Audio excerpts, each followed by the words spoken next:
Hi, good morning, Dominica and those listening. Again, thank you for having us to attend your briefing.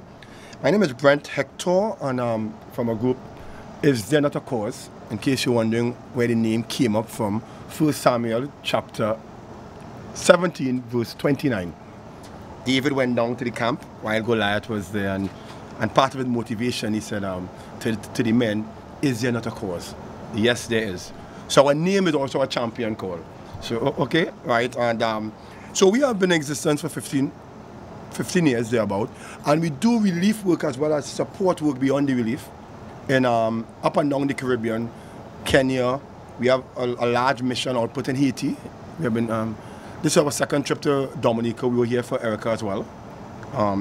Coincidentally, my mom came across here for David with her church group to do relief work back then. So it's a history of, and my sister founded this group after Hector Joseph. She's back in Trinidad. So I've been in Dominica. Friday will be 3 weeks. Yes, 3 weeks. So that I may need Mr. Joseph help and give us a quick rundown on some of the areas that we have visited. So if I mispronounce the names, it's because not out of disrespect. I'm learning the pronunciation. But I was doing a summary up yesterday, and we have coordinated a large number of delivery into Dominica that we've given directly to the government through corporate Trinidad and Tobago and through sponsorship and through our honorary councillor, Francis Emmanuel. But directly I've coordinated, we are here and we're doing food and supplies relief as well as medical relief, right? So we have been, quote unquote, accredited by the Ministry of Health. We are running a clinic at the Goodwood Parish. Within the first week we saw about 375 patients. Now we are presently working with the Ministry of Health, assisting them in their outreach clinics as they seek to get their health centers back up.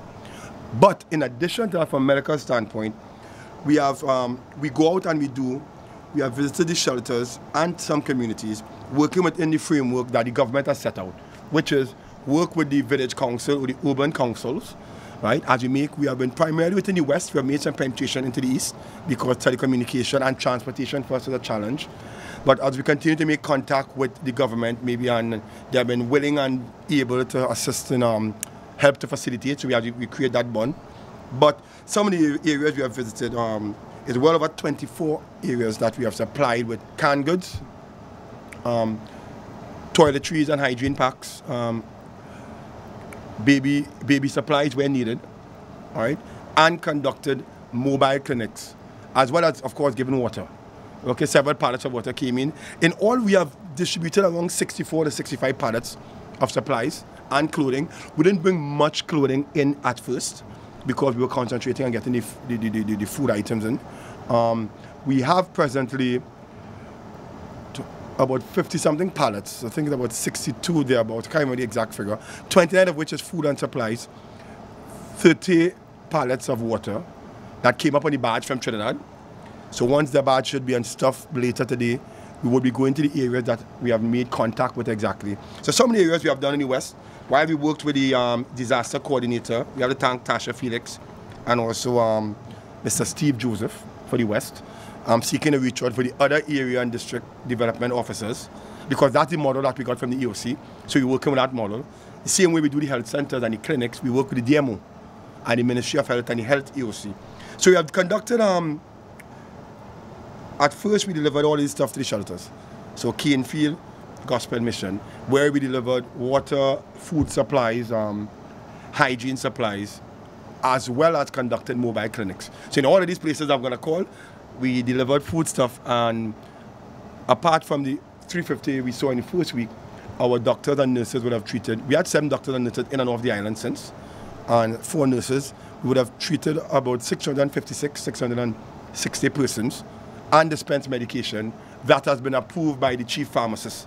Okay, so we're working with the authorities on, so Canefield, we're actually going to do our next outreach in Canefield. So we have Canefield Gospel Mission, Maho Gospel Tabernacle, Maho Government Primary School, Maho Marine Church, Layu Christian Union Church, St. Joseph, we did the Isaiah Thomas Secondary School.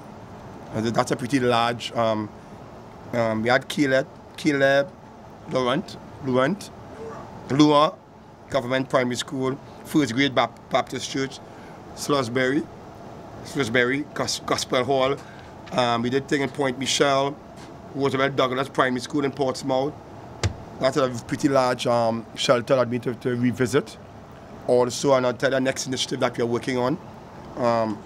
Vikash, Biosh, Cario, Mio, La Plaine, Rosalie, Tillis, Dominica, Monrachet. We did individual stuff through one of our partners and community person that we managed, that we had a link with. We were able to give out 88 in the first day, 188 individual hampers, right? Because she is from the area, and an additional 80 children hampers.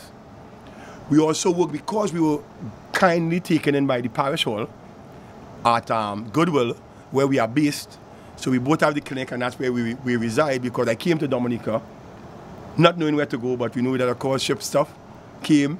And we have also given the parish hall, we have shipped stuff directly to Father Charles Martin, because they have well, it now became official, but they have an unofficial shelter at the bottom of the parish hall. And of course, the church is a distributing center. Whether it's official or not, churches always distribute. So we have supplied and will continue to supply and work with that parish hall as supply coming in with water and canned food stuff. Our canned box would have anything, depending on the size, between 40 to 80 different variant cans. So based on the size of the shelter or the community, we give 1, 2, or 3 boxes. We are not as sophisticated to have our boxes branded, whatever empty box, but based on the size, we give that. We give a box of dry goods. For those of the shelters listening, we promise dry goods. We have some rice and flour that is on the badge, so that we have made, so a couple shelters we have visited at least twice, okay, as we continue on the West Coast, right? But we have made some entrance into the East. As we get our transport and the road is clear, we are negotiating if anybody wants to help us with transport. That would be lovely. That we can make contact, because there's no telephone contact. So we now have to go in. And it makes no sense going in empty-handed. We want to go in with stuff. So I've been coordinating through and following up in the emails what other NGOs may have gone into the areas, and with the village or urban council persons, right? So we work with that model. That model seems to have been working. And so as we have that 29 pallets of food and that 30 pallets of water and even some building supplies, which gets me to the next point, is, oh yeah, we actually been to Mont Jean too as well, right? And if you notice, we're in our SOS attitude, we have been supported heavily by the Trinidad and Tobago Armed Forces military. The Coast Guard has been transporting stuff, not only for us, but for several of the NGOs on their vessels. The Coast Guard have been making at least 2 trips a week, long trips a week. The people of Trinidad and Tobago have to give a special thank you to corporate Trinidad and civil society in Trinidad and Tobago. At one point, we had to get access to next property to sort stuff in Trinidad, because ITNAC has been blessed and fortunate that people trust us, so they've been giving a lot of stuff to us to sort, so stuff is coming up. And we have stuff in the badge, and we have some other stuff coming up. So what has happened is that as we continue to go forward, the Trinidad and Tobago regiment, who's up here, the battalion, they have been assisting with rebuilding the hospital, the port. They are assisting with the ferry terminal. The work that is going on in the ferry terminal is the Trinidad and Tobago regiment, and they have continued to support us. We work with them in locating Trinidad nationals. What is also good now is that as we go into the areas, we want to do more. So we have seen that there's a need for housing, and persons, we are concerned with among the tarpaulin and stuff that's given out and persons not putting them up. So we recognize we have joined the shelter cluster. And I've gotten the assurance from the Trinidad and Tobago Regiment contingency that they are willing to lend their expertise to assist in any way, but in particular with respect to aiding persons and rebuilding and setting up the tarpaulins. So in the cluster, we would work with Red Cross and Shelter Box, etc., as we go forward, and see how best we can go into areas, as we already made contacts and with their model, and see how we can assist those organizations that have donated the tarpaulins and would be donating building supplies, help residents to put this stuff on so that persons can get back. We really want to get Dominicans back to a sense of normalcy. It's a long way ahead, but I understand the objective of the government of Dominica is to get back school in place, which means we need to get persons off to the schools that are shelters into some form of housing so that the repairs can be done in the schools so that schools can resume, right? So even though we came to do shelter, not necessarily shelter work, we've been doing a lot of relief and medical supplies and medical clinics. We found that as we have been partnering with the Trinidad and Tobago Armed Forces, that they've shown a willingness that they can lend the help, so we are now working with them. So that, and again, we want to thank the Dominican government as well, as we continue to work with them. They're going to say, hopefully we can get a partnership greater. As I said, we are limited a bit by our ability for transport and logistics, but I guess going forward, I'm positive that we can get some assistance as that goes, because we have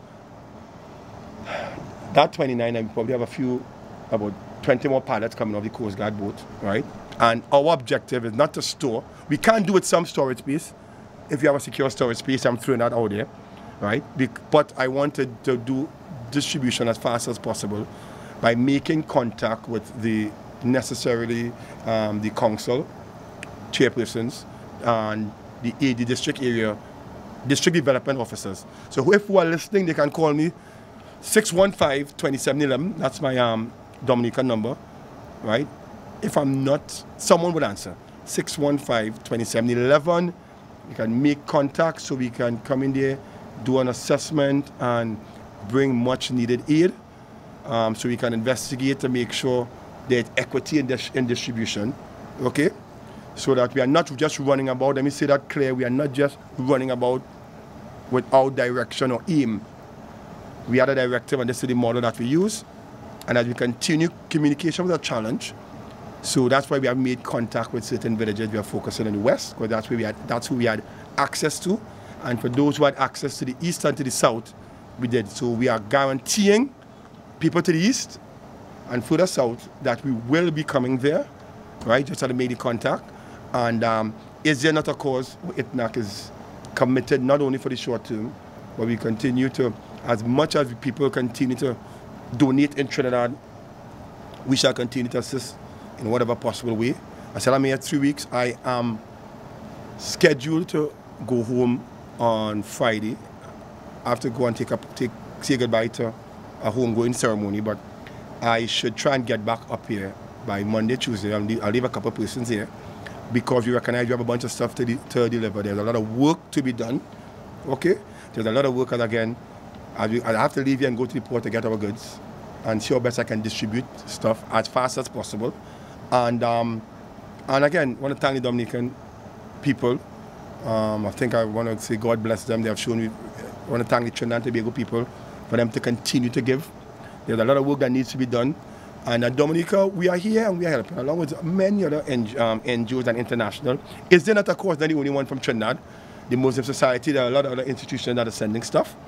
But I'm speaking from where we at. So we hope to distribute that other 60 pallets, 60, 70 plus pallets of goods within the shortest period of time. So as more stuff come, we can continue to work. Okay, so I just want to say thank you again for having us and have a good day.